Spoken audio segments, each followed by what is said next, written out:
ሰላም ሰላም እንዴት ናቸው? እስኪ አሁን ስለ ብሬከር አሰራሮቹን ላሳያችሁ። ያው ጥቅሞች ማለት ነው።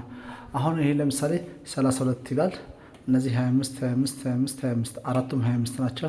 አንድ 16 አለን። ሌላው ደግሞ 10 10። አሁን እነዚህን የተጠቀምንበት መንገድ ይሄኛው ለምጣድ አንደኛው ለምጣድ ይላል 25 ለቦይለር ለኦቭን አንደኛው ደግሞ ለማጠቢያ ቦይለር ማለት ነው። ሌሎች ደግሞ ይሄ ደግሞ ለሶኬት ደግሞ ቻርጀር ምናምን ለምንጠቀማቸው።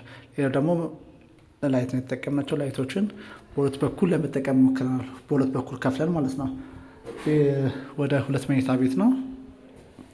2 መኝታ ቤት፣ አንድ ሳሎን አለን፣ አንድ ኪችን፣ አንድ ሽንት ቤት። እነሱን ነው የተጠቀምነው እና እንደዚህ የሚያደርግናቸው መንገዶች ምንድን ነው?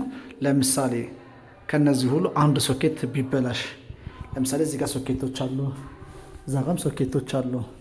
ብዙ ቦታ ሶኬት አለ፣ ላይት አለ። እንደሚታዩት አንደኛው ክፍል ለምሳሌ እምቢ ይላል። ለምሳሌ እምቢ ያለው ክፍል የዚህኛው ክፍል እንኳን ብለን ብናስብ ምንድነው የዚህኛው ክፍል ሶኬት ወይ ደግሞ ላይት እምቢ ሊል ይችላል ማለት ነው። እምቢ ካለ ምንድነው የምናደርገው? ይሄ ሁሉንም አይደለም የምናጠፋው።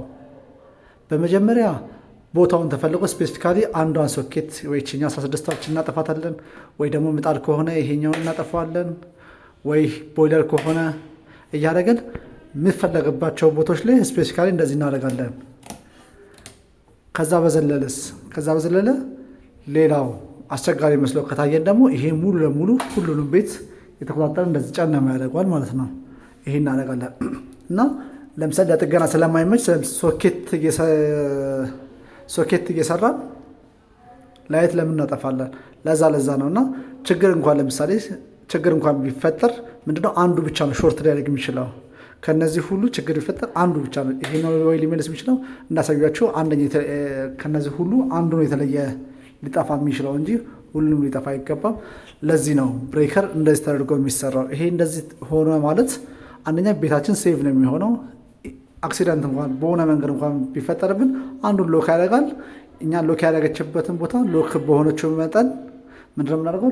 ለመጠገም መሞከር።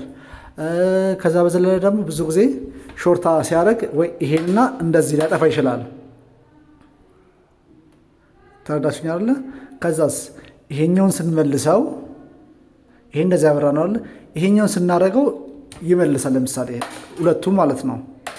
ምክንያቱም ሾርታ ያደረገ ቦታ ላይ ይመልሳል። ምንድነው የምታደርጉት? ባለሙያ እንኳን እስኪመጣ ይችኛን ከፍ አድርጋችሁ ትቺ ባለችበት ለማድረግ መጠበቅ። እንደዚህ አድርጋችሁ ባለሙያ መጥቶ ለምሳሌ እናንተ የተለያየ ነገር መጠቀም ትችላላችሁ። አምፖሉ እንደበራ ነው። ሶኬት የምጣድ ዋቴቨር ሶኬቶቹ እየሰሩ ናቸው።